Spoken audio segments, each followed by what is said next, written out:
Selamat siang, Pak Arif Primawa Setia. Menurut Anda, apakah itu opini publik? Selamat siang. Sebenarnya banyak sih pemahaman tentang opini publik. Kalau kita jabarin satu-satu nih ya, menurut saya pribadi, sebenarnya opini itu pendapat, publik itu masyarakat. Jadi sebenarnya bagaimana masyarakat menyuarakan pendapatnya, suaranya terhadap suatu kebijakan, suatu keputusan pemerintah atau kelompok-kelompok terkait yang menjadi adalah yang memberikan apa sih dampak terhadap masyarakat tersebut gitu. Kalau menurut saya sendiri, opini publik itu sebenarnya identiknya dengan kata-kata bebas ya. Jadi setiap orang tuh sebenarnya bebas mau bersuara, bebas mau berpendapat, bebas mau ngomong apa aja sebenarnya, asal itu dalam kaidah yang benar gitu. Dan sebenarnya opini publik itu muncul dari mana sih? Opini publik itu muncul karena informasi-informasi yang ada di media. Media itu sebagai channel membantu, sebagai saluran dia membantu untuk menginformasikan kebijakan pemerintah atau misalnya keputusan-keputusan atau misalnya pendapat para ahli, kelompok segala macam, sehingga itu akan menimbulkan opini di masyarakat. Nah, opini tersebut namanya opini publik. Jadi menurut saya opini publik itu identik dengan masyarakat dan identik dengan kata-kata kebebasan berpendapat. Begitu. Baik, Bapak. Terima kasih telah menjelaskan tentang apa itu opini publik.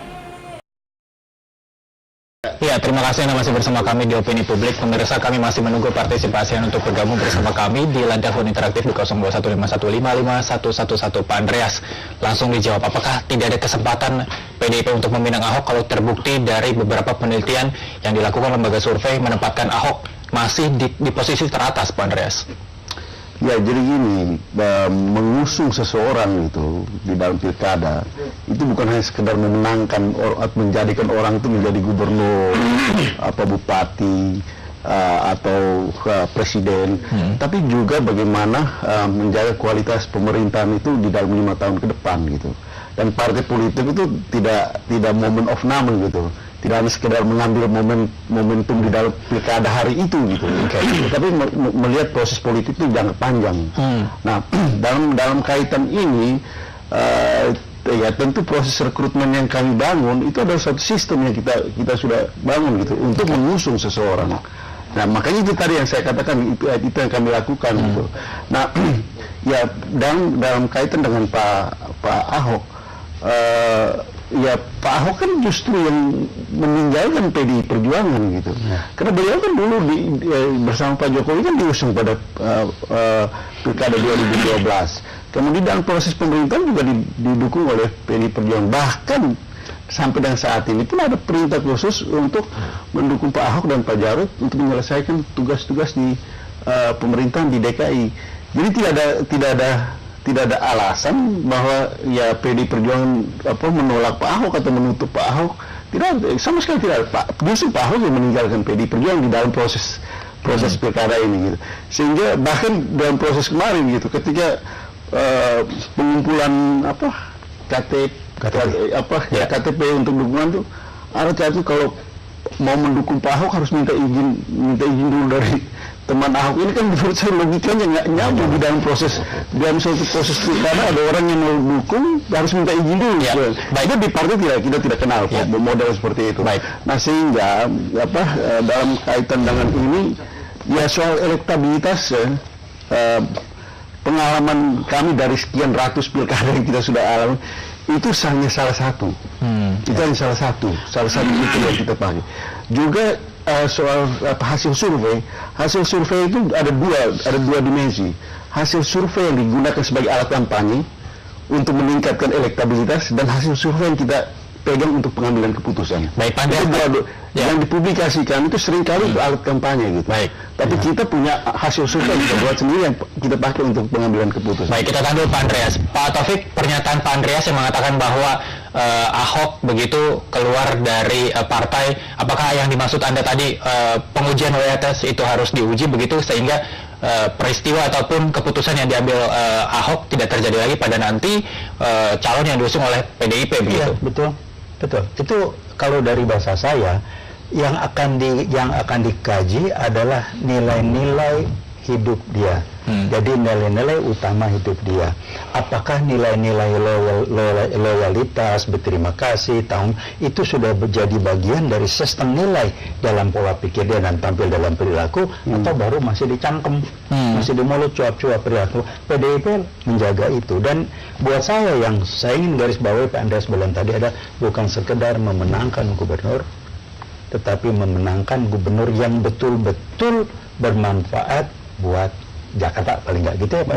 Nah, saya menangkap ini, saya menangkap PDIP membuka sesuatu yang baru.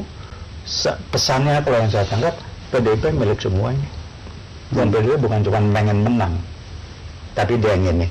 Nah, buat saya, ya maaf aja kalau saya belajar dari soft skill itu, Ahok itu nilai-nilainya sulit itu.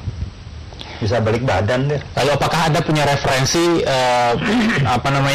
sesuatu hal yang bisa dikatakan untuk pengujian loyalitas tanpa adanya taken kontrak gitu Pak Andreas? Kalau keinginan seseorang kan pasti bisa berubah Pak Taufik. Aduh, taken kontrak tuh udahlah. Kalau sudah bicara taken kontrak itu bukan masalah nilai-nilai. Nilai itu dirasa kok.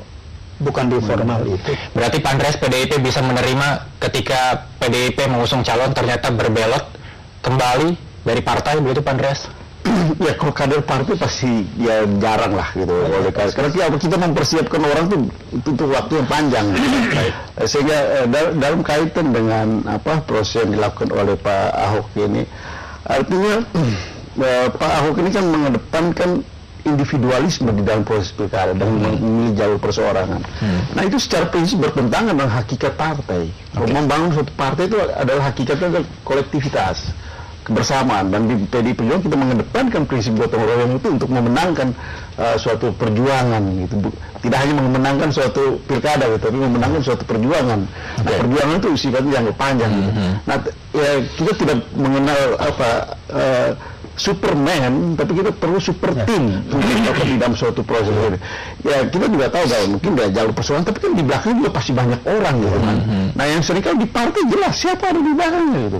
Tapi kalau individual jalur persoalan seperti saya tampil ya tanpa kita tahu persis di belakang dia siapa, itu kan suatu big question mark gitu, suatu tanda tanya besar gitu untuk jangan sampai ya di partai kita perlu belajar untuk menampilkan itu secara transparan. Nah jangan sampai orang selalu menampilkan diri ya saya menang semua jalur persoalan, tapi di belakang ada kepentingan, ada orang-orang yang rakyat mungkin tidak tahu karena rakyat tidak cek semuanya. Baik Pak Andreas, saya mau bertanya ke Pak Norman, ini terkait juga dengan orang-orang di belakang sosok si kepala daerah begitu. Apakah teman Ahok ini optimis begitu tanpa adanya partai politik yang mendorong si kepala daerah untuk menjalankan tugasnya selama 5 tahun ke depan, Pak Norman? Iya, kalau di belakangnya dari warga Jakarta.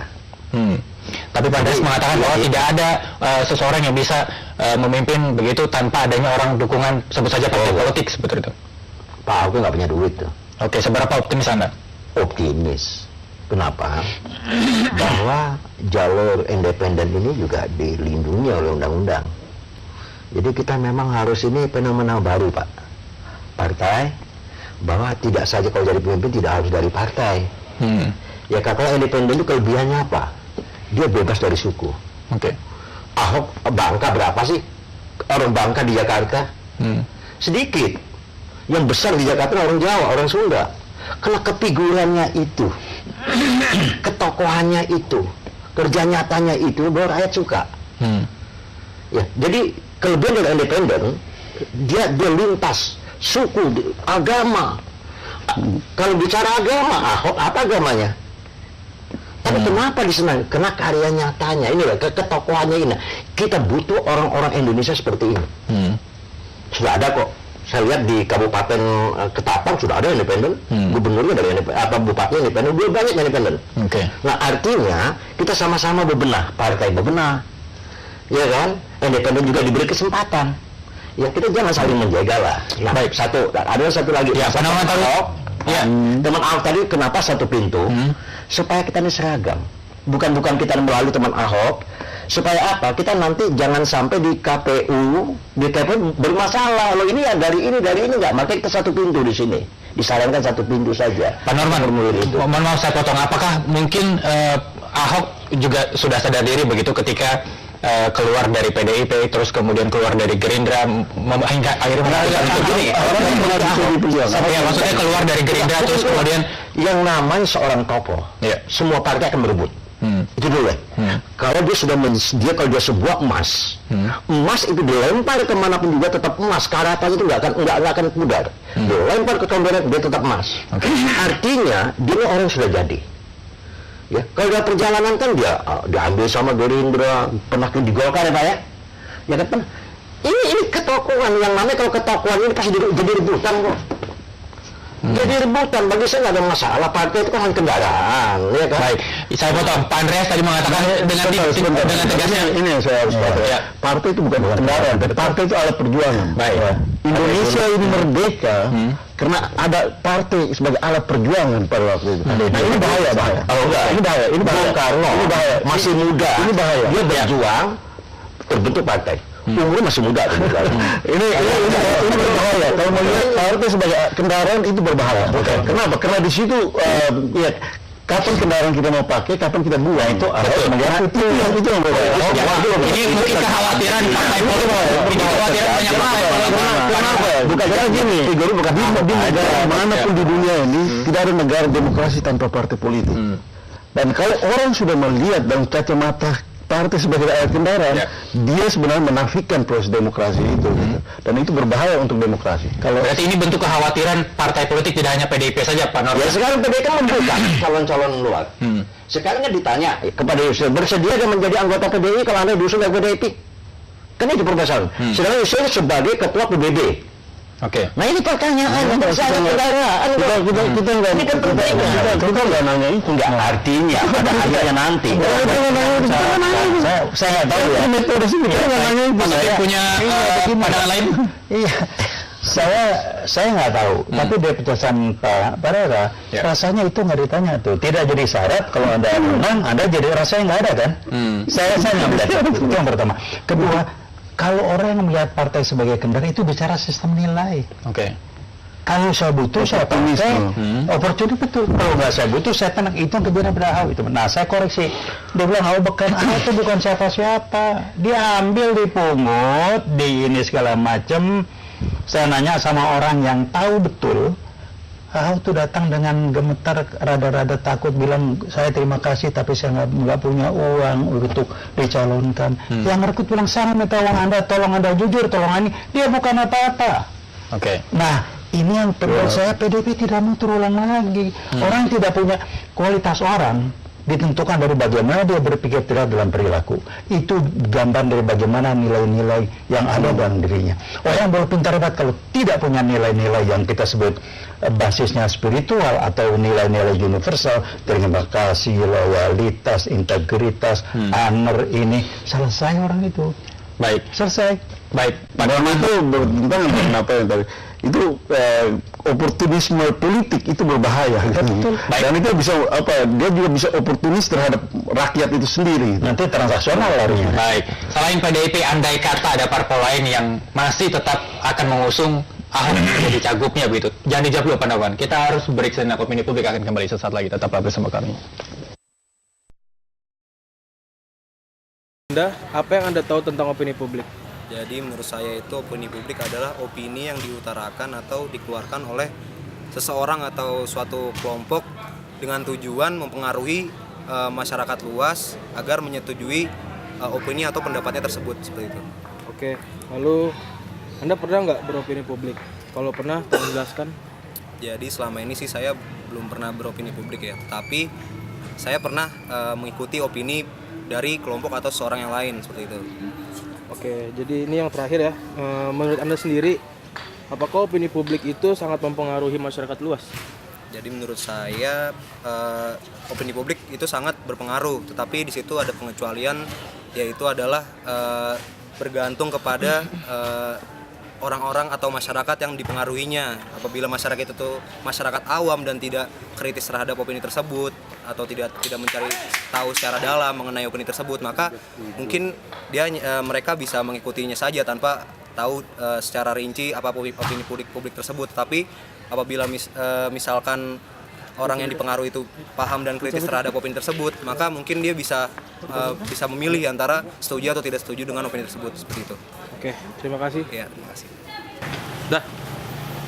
Menurut Anda, apa yang Anda tahu tentang opini publik? Opini publik ya mas, menurut saya pribadi aja ya. Opini publik itu yaitu pendapat dari suatu kelompok masyarakat ya mas. Pasti semua masyarakat itu memiliki pendapatnya masing-masing.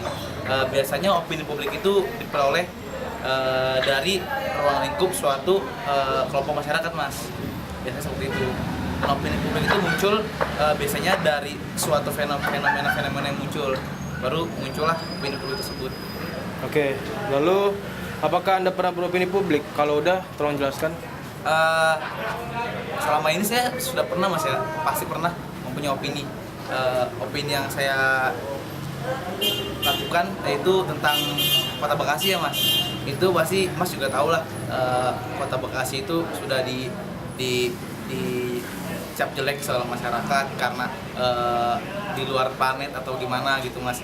Menurut saya sih opini saya tentang masyarakat yang menilai Kota Bekasi seperti itu suatu opini yang menurut saya kurang tepat ya mas ya, karena orang tersebut yang memiliki opini seperti itu tentang Kota Bekasi belum mengetahui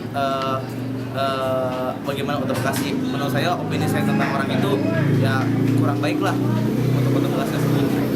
Oke, yang terakhir ini, menurut Anda sendiri, apakah opini publik dapat mempengaruhi masyarakat luas? Menurut saya opini publik bisa dapat mempengaruhi masyarakat luas, karena kembali lagi seperti yang tadi saya bilang bahwasanya sebuah fenomena itu adalah sumber dari opini. Namanya fenomena pasti biasanya fenomena yang cukup booming ya mas ya. Jadi masyarakat luas tuh mengetahui fenomena tersebut dan memiliki opini tentang fenomena itu. Oke, terima kasih. Ya mas.